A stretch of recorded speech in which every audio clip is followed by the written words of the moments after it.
Okay, welcome back to some InDesign. Master pages is what we're going to do today. So master pages, basically similar to how it works in PowerPoint, actually.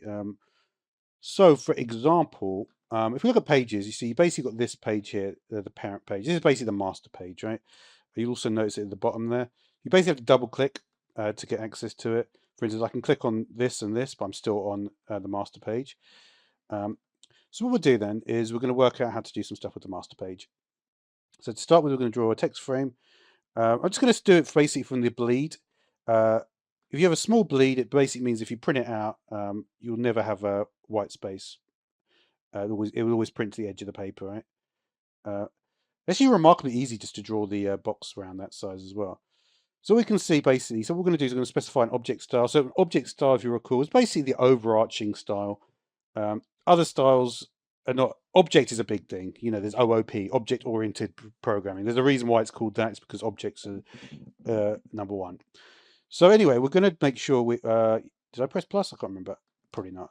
So this is going to be for a frame filling. So what we'll do is we'll make sure that we can fill our frame, and that is in here, right? So basically, you want to fill the frame proportionally, and that is going to be in frame filling. So what this actually done is actually pretty cool. Because it's the master page, right? We can go to any page. Let's go to page 2. You can see on page 2. You can actually see it in the background, right? So if you just click on it, can't actually do anything with it because it's on the master page. Okay, but what is really cool is that because it's got that object style property in it, if I do a Control D and do a place, right, I can put anything in here. This is not the right size, right, at all. That's 4,000. But you see what happens when I put it in. Take a moment, but when we put it in, you see, it basically will fit properly. So I go to any page I want. I put whatever I want in there. We'll do it one more time. And it basically gives you a frame fitting option. So this one is also going to be completely the wrong size. I do have some quite big images for some reason. But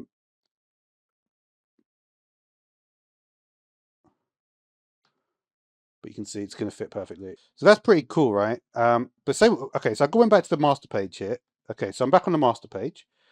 But what I might want to do is draw a text box here. And the problem is you can see that it's a bit wonky basically because the big image frame is covering the whole lot. So what we need to do then is make sure we're actually going to separate these things. So this is basically, if we double click here, this is basically our image, right? And then you want to have another one, which is going to be text. We're going to lock that one, and we're going to call this one text. Okay. So basically, our image is now locked, and we've got text is what we can do. So what we could then do, right, is we could basically draw a text box much more easily, right? We don't have it's not the weird shape now. So for instance, I could draw, and in fact, I could actually get it directly in the middle quite easily, even with a one column setup here. So then you've basically got access to this. So, and just actually also show you how to do, while we're here, let's just do the simplest way to do paragraph styles as well. So for instance, if we want to do a header, we're going to do a header with, let's see what I've been using recently. This is a good header one, cabin sketch. Right? So there's a header, right? So what we can do with this header, we'll select it, and then we can basically create what we want to do with the header. So let's have a look what we want to do. All right, so with the header, what we can do, we can center it. So we'll also do some space after. All right, so say that's what you want to do. This is basically the create style button. New paragraph style.